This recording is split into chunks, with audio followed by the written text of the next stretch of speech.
Well, I mean, I remember when I first was representing you, I had a lot of people say, don't do it, don't go down there. Fox News is going to blacklist you. There were clients that quit and said, oh, I can't be, that he's too controversial. I had a lawyer work for me who quit. And I remember telling people two things. One, the mere fact that was happening, that there were law firms not willing to represent you because they didn't want to worry, they didn't want their social club to be unhappy with them or whatever. That was all the more reason to defend you and represent you. And at the peak of the Sandy Hook trial, we were doing a lot of that. Viva and I were doing a lot of that work because it was critical that people know how critical this case is. The more other people were quiet about it was all the more reason to be loud about it. But what I've seen over the time period is the same thing you're documenting. More and more people are realizing Alex Jones has been right all along. And InfoWars has been the tip of the spear all along, that the reason they're wanting, and they got to see the complete crock of a trial process. And they're like, if he's guilty, why won't you let him defend himself? Why won't you allow the evidence in? Well, these judges seem off the charts. And then they got to see everything with the pandemic. And that's what I was going to ask you. How inspiring was it? Like, I remember we were talking, I came down to the show for you for a little while because it was shocking to see what was happening in March of 2020. Almost all the conservative media was being quiet. Everybody was just playing ball with, yeah, we got to do the lockdowns. Yeah, we got to take away everybody's rights. Yeah, we got to do mass house arrests. Yeah, we've got to play ball with Bill Gates' agenda. And you're one of the only people screaming, no, this is bad, this is bad, this is bad. And within a few weeks of we had protests all across the country challenging these lockdowns at the local level, the state level, the federal level. And in every single one of those protests, it was InfoWars supporters who are the leader, the organizer, the orchestrator of those protests. And despite efforts to infiltrate them by the feds, despite efforts to censor them by their employers, by big tech, by the government, they continued with it. They were deliberate with it. They stayed with it. They stuck with it. And because of that great work of the InfoWars audience at fighting it out there in the streets, we were able to put an end to this much quicker than would have been otherwise. We didn't get to re-experience the 1920s eugenics era, that continued unabated, where nobody was protesting, nobody was really resisting, led to the rise of Nazism in Germany, rise of fascism, rise of communism, etc. How inspiring was it to see people take action, use all that information they gathered from following you over the years, and it really translate to real policy that saved real lives in the end by stopping these lunatic lockdowns? Well, I want to ask you both that because you're both busy guys. We'll tape a special show or come on my main show, then I'll shut up and let you guys talk because I love you guys. I watch you guys almost every day whenever I'm in the car or have time or at the gym. I'm listening to you guys because it's the best show out there. But that's what I wanted to come on because I ran home today at like 5 o'clock to eat dinner with my wife and youngest daughter that still lives with me. I'm so old now. My other 3 kids have moved out. They're above 18. And I was driving in here in traffic, hoping I would get here because the traffic's back. One good thing about the lockdown being over for a while, it's finally coming back. And I was thinking, what do I want to say? And it was just that it was you guys and everybody else and the listeners watching right now that beat that. And this was their big gamble. This was their total takeover operation. This was their Operation Lockstep, Rockefeller Foundation, New World Order, Disease X, power grab to bring in the World ID, and then use that as a foundation for the carbon tax, the universal basic income, the social credit score, which they now all admit. And they just expected to steamroll over. And now, everywhere you go, they're being thrown out of office. The numbers show people are waking up. Mainline scientists are joining us, not just all the other great scientists that came out, prestigious as well. And I'm really proud of humanity. And so, yeah, in fact, you just reminded me, it's not about tooting our horn, it's showing new listeners that tune in every day. Because the paradigm in InfoWars is people hear about it, they tune in for a few months, get freaked out and leave, or they wake up and kind of become aware and then just move away. It's kind of like boot camp. And then people kind of tune back in and see what's going on. But we need to show viewers and listeners, we're talking about April, May, June, July 2020. It's a Chi-Com virus. It's Anthony Fauci. It's gain of function. The lockdown will never end. They want to give you 5-6 shots. And people see those videos now, but I want to air them next week on the show or maybe tomorrow. And people say, how the hell did you know this? Because Bill Gates always covers his bases. He put out policy reports to his shareholders saying This isn't going to work. It'll be 5 to 6 shots a year, though, so it's going to make a lot of money. And just this week in Australia, he said, oh, it doesn't work, but whatever. So they love to just hide it in plain view. Yeah, I got the biggest carbon footprint in the world. You can't have a car. He said that last week in Australia. He said, I've got the biggest carbon footprint in the world. It's okay, though, you can't have a car. So they've learned the trick of hiding it in plain view. And that really works. You show up at home, and your wife's in bed with another guy, and they just act like it's no big deal. Hey, what's your problem? Hey, what's your deal?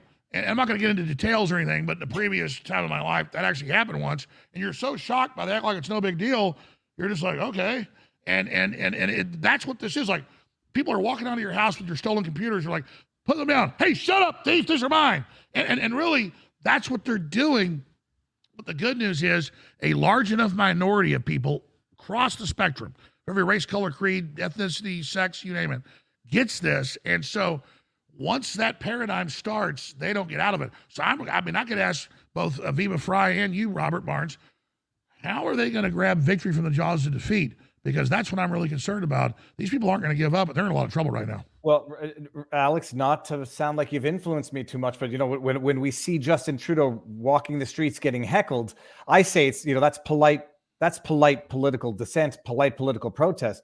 My concern, you know what they do. We saw what they did in January 6th. I'm convinced, call me crazy people, it was a facilitated operation, and they'll just do something similar to that. That'll be so bad. They're going to say, look at these people, the ones who thought they were right, the anti-vaxxers, they're unhinged domestic terrorists, and it'll be the new spark of fear. That's my overarching concern in all this, is that something's going to get set up. Something's going to get an incident is going to be fabricated, real or not. That's going to shift the tides of the people who are now coming over to the side of the anti-vaxxers, many of whom are vaxxed, who just now realize. No, I totally agree. What are the false flags going to be? Well, you're right. And you said that. I saw you a year ago saying that, because I follow what you did when you were covering the truckers. I already knew who you were and had you on, been on yours, but I saw you covering it. You're absolutely right. And now, in Israel and in New Zealand and in Australia and in Europe and in the UK, and here they're saying the anti-vaxxers are terrorists. We tell us if they're anti-vax or questioning lockdowns or more shots. We think they're about to get violent. There's no violence from anti-vaxxers, but the intelligence agencies are branding us as violent. To me, that's a big tell. Yeah, I know we got about just a few more minutes before we got to wrap, but what does Alex Jones do for fun? Just to sort of check out of all the insanity, the inanity. You've been subject to every kind of political and legal war known to man. You've survived it. You've managed it. You've maintained the right mindset all the way through to be able to survive it. You understand history and understand that's the way to go. So how do you just sort of check out of the system now and then, check out of the matrix, do your own thing, sort of refurbish your own life? How do you maintain your sense of positivity? What do you do personally outside of business and work to what does Alex Jones do for fun? Well, I wish I could have hung out with you guys when you were down in Austin a few months ago. I like to work for stress relief because it feels good to fight back. When you're getting your ass beat, it's good to fight back. I like to hang out with you and smoke cigars and eat great barbecue and drink a few whiskeys. So I want to invite Viva Fry down here to do that with us, or I'll come up and see you guys. And I like to hike. I like to swim. I like to hang out with my family. And I like to realize it's never been easy to be a human. We've gone through a lot of hard stuff before. And so I don't sit there like a victim going, man, this is hard. This is horrible. No, this is a challenge. And so I'm actually mad at myself I don't do a better job. My biggest depressionary thing, and don't say I don't get down sometimes, I'm up 90% of the time, is, man, you could have done a better job. Or I hear something I said, I'm like, what were you thinking there? Or like, but we're not perfectionists. We mean well, we're good, we're not the sociopaths. And so I just love this quest of fighting tyranny, learning information. But I love food. I love exercise. Believe it or not, I work out quite a bit. I'll be point blank. Sex is great, and I just enjoy everything God's given us. And I just enjoy defeating tyrants. That's really what I do. And just communing with humanity. I love humanity. I believe in humanity. I want to lift up humanity. The globalists say we're done. We suck. We're a horrible species. No, they're projecting their weakness onto us. I got to ask you this. I don't know how much time you have left. It's burning my conscience, and it might be confession through projection. with this $1 billion verdict that you have that you're appealing, how do you fight what I presume must be some form of frustration, if not outright rage, that it might feel to you like you are working every day, day in and day out, to pay off future creditors, judgment creditors, to a process that can only be called compromised at best? I mean, does that not enrage you internally, and how do you get over that feeling? You know, man, it was like $40,000 last week. I got some money, and I got like $100,000 in the bank. And my house in Texas can't be taken by creditors, and I got a car, and I got an old sports jacket, and so, I mean, I kind of feel sorry for them. I think they're going to file more lawsuits too. And at a certain point, I just won't even defend them, and it'll just be like a joke. I've got a lot of big media offers. I got a lot of other stuff. I'm just being loyal to my crew right now, keeping this incarnation going. Because of the type of bankruptcy, the reorganization, we can keep this on air during the appeals for years. And so what matters to me really is the crew. People say, oh, that's just saying that. No, I mean, these people have been in the fight with me a long time, and they know what's going on. They're informed, and we're doing incredible things. And so I see this crew, and I don't mean this condescendingly, as like my guts or my arm or my brain or my blood. It's like mine. I'm like the gorilla with the kitten. It's mine. You're not getting it. And so the crew is like in my hands. I'm the gorilla. They're the kitten. But really, it's the other way around. I'm the kitten. They're the gorilla. What I'm saying is that this is an adventure. This is a fight. I'm lucky they haven't killed me. I know it's been discussed. So, I mean, it's all gravy from here. And all these people thinking they're getting to me or attacking me means nothing. I just want to stay in the fight, keep exposing evil. The dividends of victory we're having are like 1,000 to 1. And so as an individual, they want to make it painful. They want to teach me. They want to teach me they're going to hurt me. Well, guess what? I'll go through a lot more pain to beat them. I like it. So it's actually the opposite. I like it because I'm going to get them in the end, Viva Fry. And so they want a war. They got one. And so as long as my crew and my listeners are behind me and great people like you out there, and I see our numbers growing and all these great, new, incredibly smart people all over the place, all I see is victory, my friend. And that's why they may cause a nuclear war to shut this down and put us in a new dark age.